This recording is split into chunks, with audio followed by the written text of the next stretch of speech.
नमस्कार दोस्तों, मैं हूं राहुल शर्मा और आप देख रहे हैं बॉलीवुड लाइव। एक फिल्म जर्नलिस्ट जो होता है वो ज्यादा से ज्यादा क्रिएटिव लोगों से मिलना चाहता है, लेकिन कई मुलाकातें ऐसी होती हैं जहां पर उसको खुद सोचना पड़ता है कि वो उन आर्टिस्ट से क्या सवाल पूछे।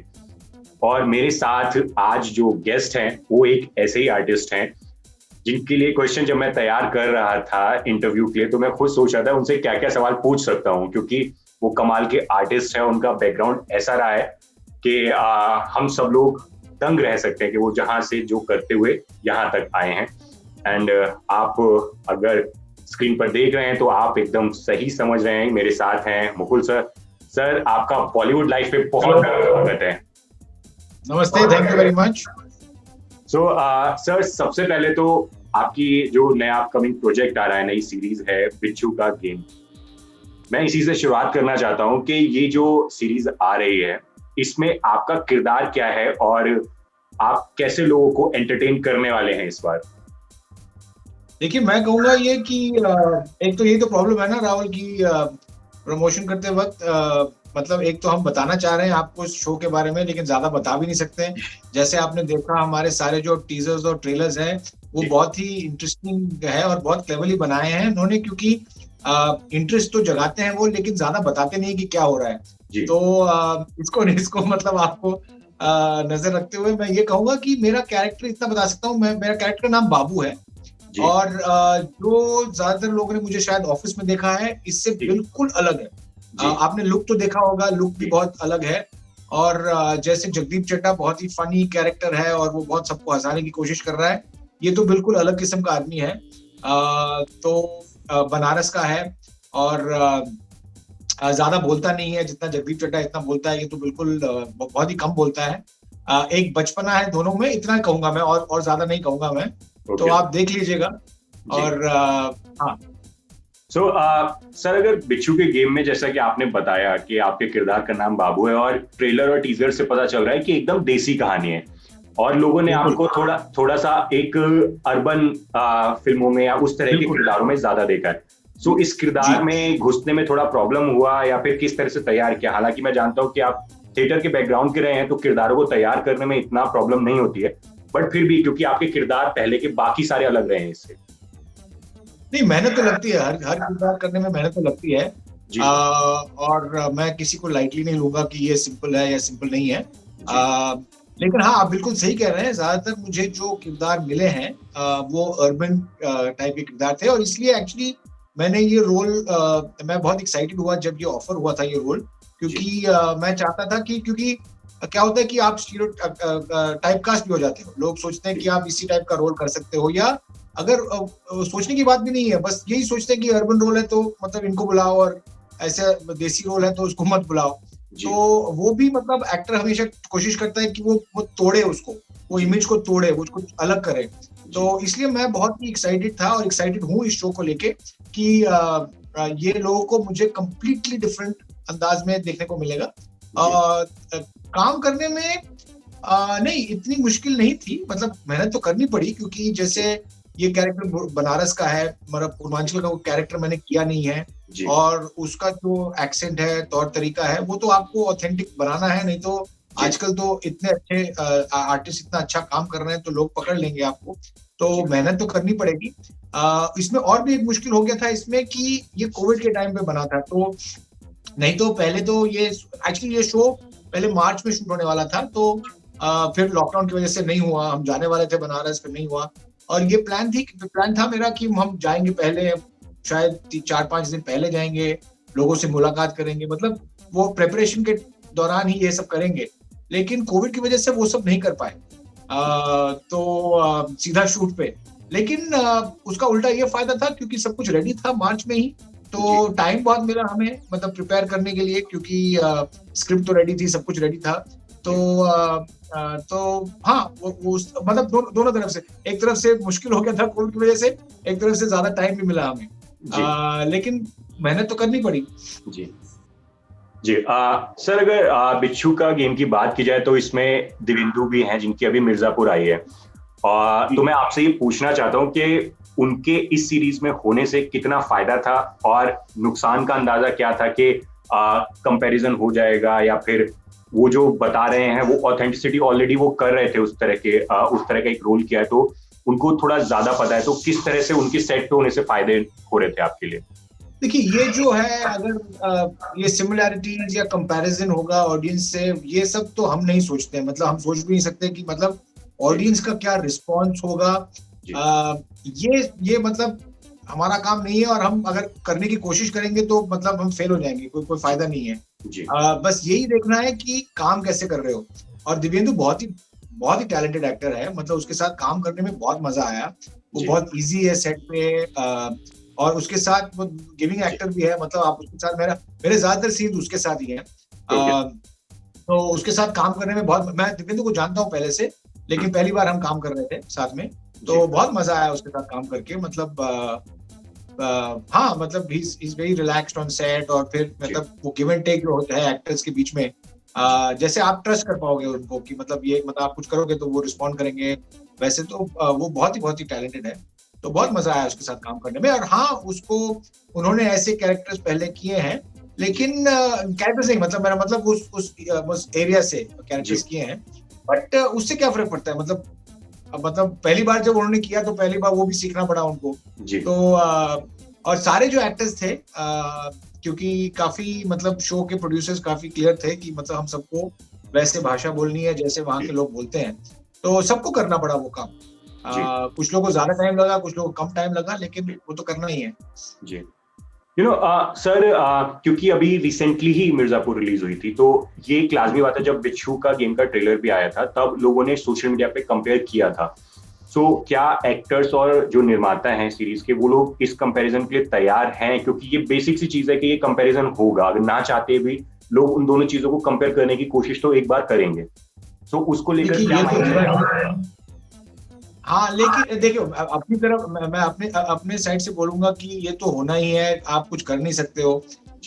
भला हम चाहेंगे कि मतलब कंपैरिजन ना हो, लेकिन लोग जो करेंगे हम कुछ कर नहीं सकते। जैसे मेरा जो पहला शो था ऑफिस, उसमें तो लोग कंपेयर कर रहे थे यूएस वर्जन, यूके वर्जन के साथ, वो तो करेंगे ही। मतलब हम तो कह रहे थे कि प्लीज कंपेयर मत करो, इसको ऐसे ही देखिए, लेकिन वो तो होगा ही। मतलब लोग एक कैरेक्टर को कंपेयर करेंगे दूसरे कैरेक्टर से, या एक कैरेक्टर को इस शो में दूसरे कैरेक्टर के साथ, तो उसका कुछ हम कर नहीं सकते, हम उसके लिए प्लान भी नहीं कर सकते हैं। बस अपना काम है कि अच्छा काम करो, और बस ऑडियंस पे छोड़ दो। सर, जो बिच्छू का गेम आ रही है, इसके ट्रेलर में हमने देखा कि इसकी भाषा जो है वो आजकल जो ओटीटी प्लेटफॉर्म पे चल रही है, उस तरह के लिंगो यूज किए गए हैं। देसी भाषा है, तो उस तरह के नुएंसेस डाले गए हैं, कहीं कहीं पे गाली गलौज का भी यूज है। तो इसके मामले में ये कहा जाता है कि सर, इस तरह की जो चीजें हैं वो लोगों को एंटरटेन करती हैं, उनको आकर्षित करती हैं, बट इसके कुछ नेगेटिव पॉइंट्स भी रहते हैं। जैसे मिर्जापुर जो आई थी, उसके बाद हरियाणा में एक इंसिडेंट समझ में आया जहाँ पे उस इंसान ने कहा कि वो देवेंदु के किरदार से मुन्ना भैया से प्रेरित हो गया था। तो आपको क्या लगता है कि ये जो इस तरह के शोज होते हैं वो एंटरटेनिंग तो होते ही हैं, लोगों को अच्छे लगते हैं, बट कई बार इनके नेगेटिव इम्पैक्ट भी हो जाते हैं, तो आप इस चीज को किस तरह से देखते हैं?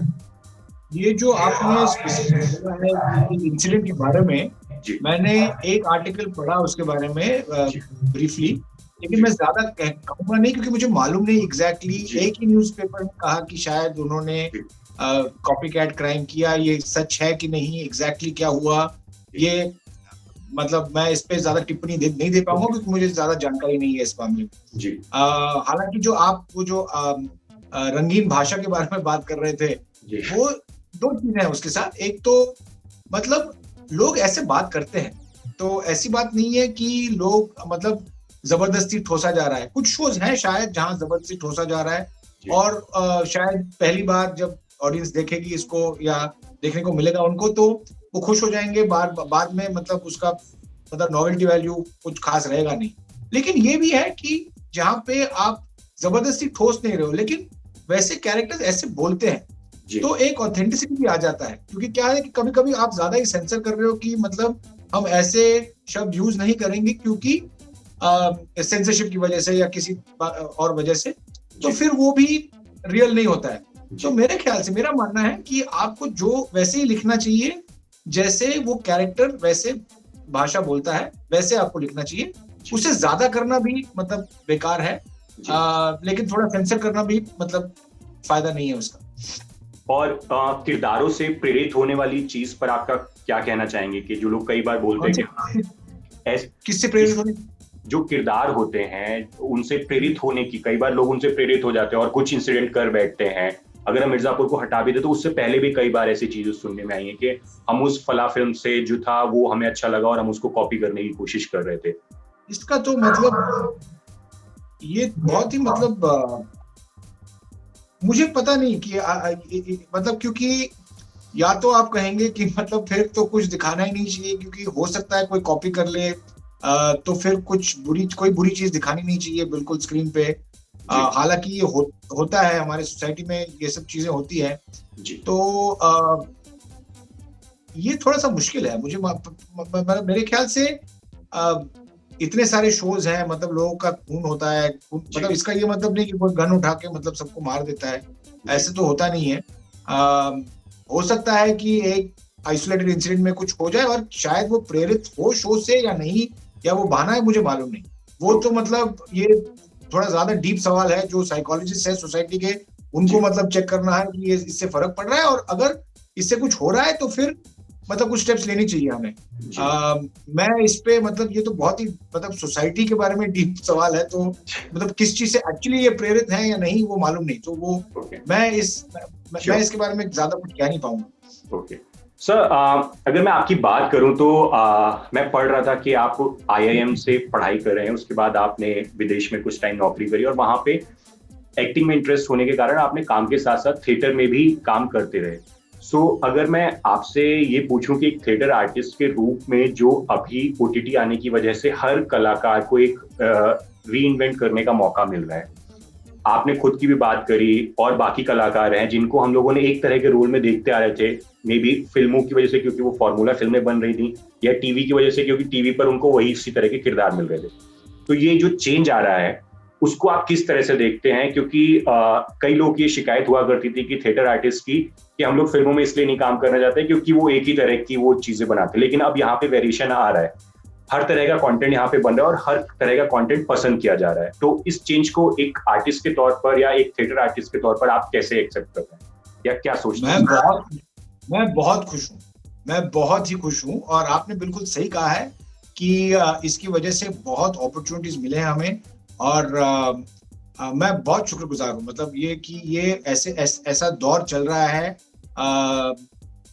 मतलब हम सब के लिए बहुत ही अच्छा है। जैसे ऐसा आप बिल्कुल सही कह रहे हैं कि जैसे अभी आपने पहले जिक्र की थी इसकी कि मैं एक टाइप का मतलब एक अर्बन कैरेक्टर्स ही कर रहा था पहले, तो ऐसे बहुत सारे एक्टर्स टाइप कास्ट हो जाते हैं। और ये भी है कि आप अगर 2 घंटे की फिल्म है तो 2 घंटे की फिल्म में एक मतलब कहानी जो होती है वो 1 या 2 कैरेक्टर के बारे में ज्यादातर होती है, तो फिर बाकी जो सपोर्टिंग कैरेक्टर है उनके लिए इतना स्क्रीन टाइम देना मुश्किल है, तो वो मतलब वही रोल करेंगे, मतलब छोटा बहुत इंफॉर्मेशन देने के लिए वगैरह। ज्यादातर ऐसी बात नहीं है कि मतलब इंटरेस्टिंग रोल्स नहीं हो सकते हैं, बट ज्यादातर जो लीड्स हैं और लीड के आसपास 1-2 लोग हैं उनको ट्रैक मिलता है, लेंथ मिलता है। पर यहाँ पे जो आप देख रहे हैं टेक्नोलॉजी की वजह से OTT प्लेटफॉर्म पे जो इतने सारे शोज आ रहे हैं, लंबे लंबे मतलब 8 एपिसोड 10 एपिसोड के, मल्टीपल सीजन के, तो हर एक कैरेक्टर का अलग अलग ट्रैक है, तो बहुत मौका मिलता है बहुत लोगों को। ऐसी बात नहीं है कि सिर्फ, अगर आप बहुत सारे पॉपुलर वेब शो भी देखेंगे तो ये नहीं है कि एक जन लीड है या 2 लीड है, मतलब सबकी कहानी है, तो मौका बहुत मिल रहा है सबको। और मैं तो बहुत खुश हूँ कि ये हम इस दौर से गुजर रहे हैं, और मैं तो मतलब चाहूंगा कि ये चलता रहे। जी, आई होप सर ये दौर चलता रहेगा और ऐसे शोज और आते रहेंगे और आप लोगों को खूब सारा एंटरटेन करेंगे। और आपके ऑडियंस के लिए भी बहुत अच्छा है, मतलब मैं ऑडियंस मेंबर भी हूँ, और ऑडियंस की तरफ से मतलब इतना चॉइस मिल रहा है, इनफैक्ट उल्टा हो रहा है कि इतने सारे शोज आ रहे हैं कि मतलब पता नहीं चलता है कि क्या देखूं क्या नहीं देखूं, मतलब बहुत चॉइस है और बहुत अच्छी बात है जी। सो आई होप सर ये भी शो उतना ही फेमस होगा जितना आप एक्सपेक्ट कर रहे हैं, और लोगों को हर किरदार बहुत पसंद आएगा और हर किसी की कहानी खूब सारी पसंद आएगी।